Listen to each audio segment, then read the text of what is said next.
নমস্কাৰ, মোৰ নাম শ্ৰীমতী বিকাশিতা বাইদেউ। মই প্ৰিয়াঞ্চি বাণী উচ্চতৰ মাধ্যমিক বিদ্যালয়ৰ ৭ম শ্ৰেণীৰ ছাত্ৰী। নমস্কাৰ, মোৰ নাম শ্ৰী লক্ষ্যজিৎ বুঢ়াগোহাঁই।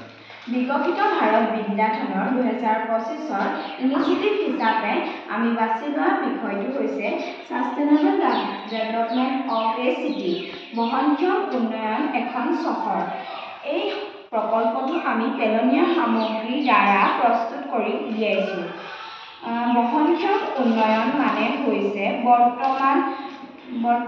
বৰ্তমান প্ৰয়োজন পূৰণ কৰি ভৱিষ্যত প্ৰজন্মৰ প্ৰয়োজনৰ সৈতে আপোচ নকৰাকৈ উন্নয়ন কৰা।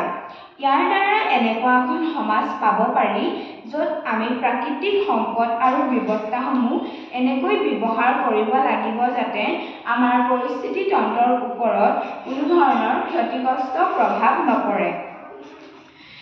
এই প্ৰকল্পটোৰ লক্ষ্য হৈছে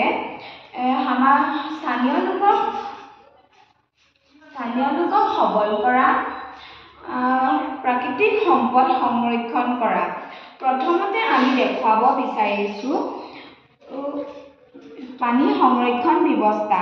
এই ব্যৱস্থাটোৰ সহায়ত বৰষুণৰ পানী ফিল্টাৰ কৰি সংৰক্ষণ কৰি ৰাখি পুনৰ ব্যৱহাৰৰ উপযোগী কৰিব পাৰে। দ্বিতীয়তে দেখুৱাব বিচাৰিছোঁ বতাহ শক্তি।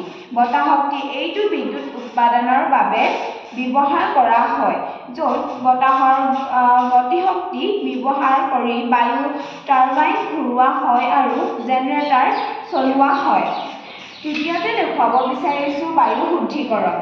ই কল কাৰখানাৰ পৰা ওলোৱা বিশুদ্ধ ধোঁৱাক চফা কৰি বায়ুত এৰে। চতুৰ্থতে দেখুৱাব বিচাৰিছোঁ এখন বিদ্যালয়।